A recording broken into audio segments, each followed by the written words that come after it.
Hai semuanya, kenalin saya Zara Hasanabila dengan NIM 2404413. Di sini saya akan membahas mengenai bisnis yang etis, edukatif, dan juga solutif. Teman-teman semuanya, bisnis hari ini memang bergerak cepat.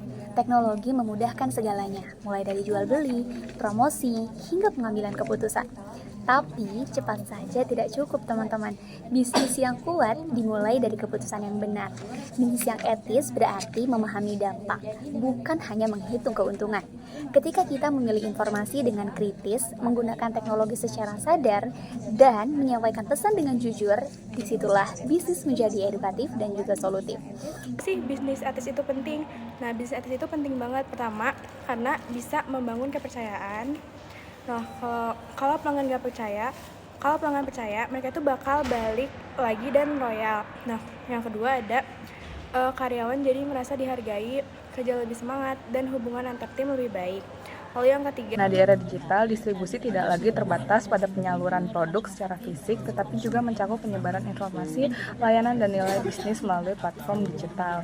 Distribusi digital menjadi strategi penting dalam edukasi bisnis karena mampu menjangkau pasar yang lebih luas, meningkatkan efisiensi, serta menuntut penerapan etika dan literasi TIK yang kuat agar memberikan manfaat yang berkelanjutan.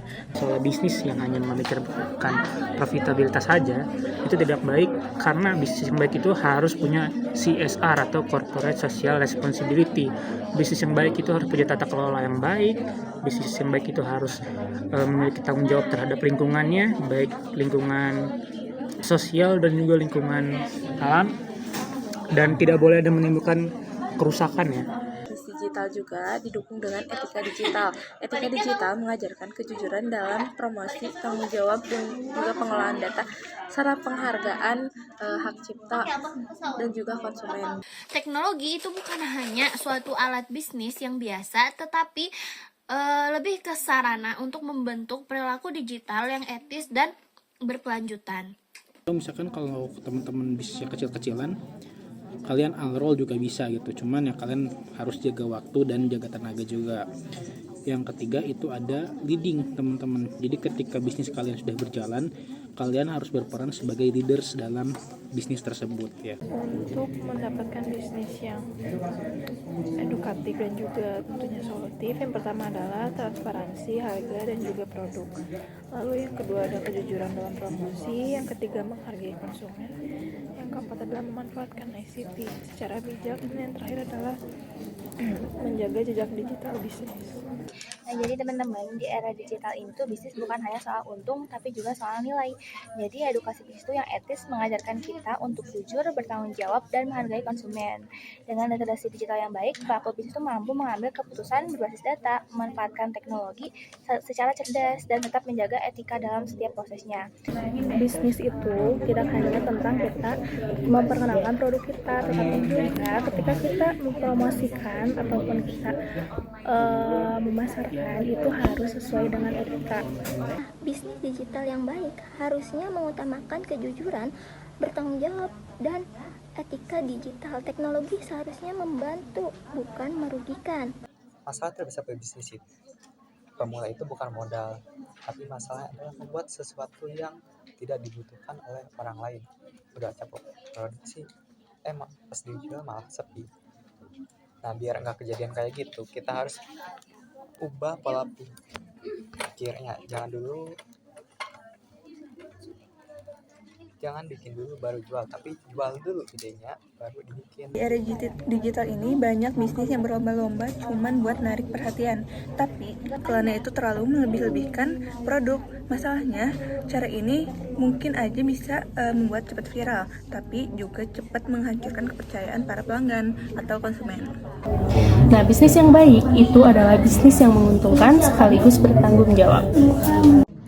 Teman-teman, edukasi bisnis yang etis, edukatif, dan solutif bertujuan membekali peserta didik tidak hanya dengan pengetahuan bisnis, tetapi juga nilai dan tanggung jawab digital. Melalui pemanfaatan teknologi dan media pembelajaran yang tepat, pembelajaran bisnis mampu mendorong pengambilan keputusan yang jujur, kreatif, serta berorientasi pada pemecahan masalah nyata. Di era digital, bisnis bukan hanya tentang mencari keuntungan, tapi juga tentang menilai tanggung jawab dan juga etikanya. Nah, teknologi itu bikin siapa aja bisa jalanin bisnis secara online. Namun, tanpa literasi ICT, bisnis digital bisa aja nimbulin masalah, kayak misalnya informasi yang palsu, plagiarisme, dan juga pelanggaran privasi. Penerapan etika digital penting untuk membangun kepercayaan dan keberlanjutan dalam aktivitas bisnis berbasis teknologi. Edukasi itu bukan bikin pembeli kabur, tapi justru bikin mereka mikir, oh ini brand gak maksa, tapi ngajak mikir bareng. Dan percayalah, orang yang paham biasanya lebih setia. Pertama, perlu adanya keetisan. Yang kedua, perlu adanya solusi yang inovatif juga yang ditawarkan oleh bisnis tersebut kepada customer mereka, sehingga terciptanya loyal customer yang tentunya akan kembali lagi kepada bisnis tersebut. Sehingga dari awal penting bahwa sebuah bisnis itu perlu meriset terlebih dahulu pasarnya seperti apa, image yang ingin mereka kembangkan seperti apa, dan juga apa pertanyaan-pertanyaan ataupun jawaban yang ingin diberikan dari bisnis tersebut kepada customer mereka. Sehingga digital ini, pelaku bisnis itu dituntut harus melek dalam teknologi, dan literasi ICT ini membantu kita untuk mencari informasi dengan cepat dan bisa memahami kebutuhan konsumen dengan tepat. Dan itu, literasi TIK yang solutif dan edukatif itu juga mendorong pemanfaatan teknologi sebagai sarana pemecahan masalah dan pembelajaran sepanjang hayat. Etika dalam bisnis meliputi kejujuran terhadap pelanggan, kemudian transparansi harga, dan juga tanggung jawab terhadap produk yang dibuat oleh suatu perusahaan. Tanpa literasi ICT itu teman-teman, teknologi itu bisa menimbulkan kebingungan dan juga penyalahgunaan informasi. Nah, melalui desain media yang tepat, pesan bisnis itu tersampaikan secara sederhana dan menarik, itu mudah dipahami teman-teman.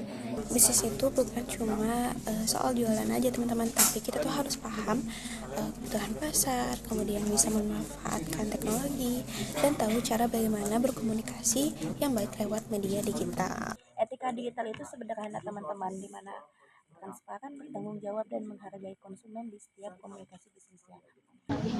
Nah, dengan adanya ini teman-teman bisa memiliki bisnis yang berkelanjutan karena memudahkan. Bisnis yang kuat adalah bisnis yang solutif, yang mana mampu menghadirkan produk atau layanan yang benar-benar menjawab kebutuhan masyarakat. Lalu pilar yang kedua itu mengenai keadilan dan kesetaraan.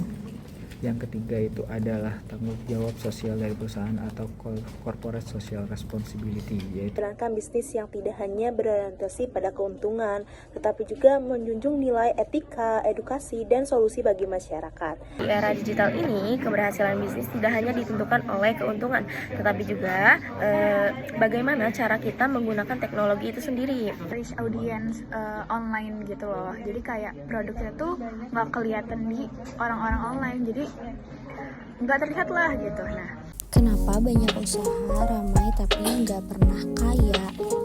Pernah nggak kalian lihat usaha yang kelihatan ramai terus tapi pemiliknya hidupnya gitu-gitu aja? Masalahnya bukan di tempat yang sepi pembelinya.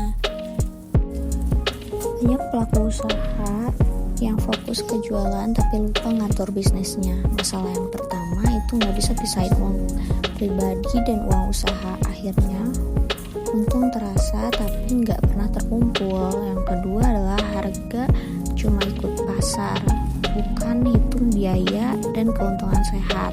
Yang ketiga itu capek kerja tapi nggak bangun sistem, semua dikerjain sendiri tapi bisnisnya nggak pernah naik level. Nah, solusinya itu bisa dipisahin uang usaha dan pribadi sekecil apapun. Nah, hitung harga berdasarkan biaya dan target untungnya. Yang ketiga adalah bangun sistem kecil, catatan, stok, dan alur kerja. Nah, ingat, bisnis bukan soal siapa yang paling capek, tapi siapa yang paling rapi ngaturnya. Kalau mau usaha naik level, berhenti cuma jadi tukang jualan, mulai jadi pemilik bisnis.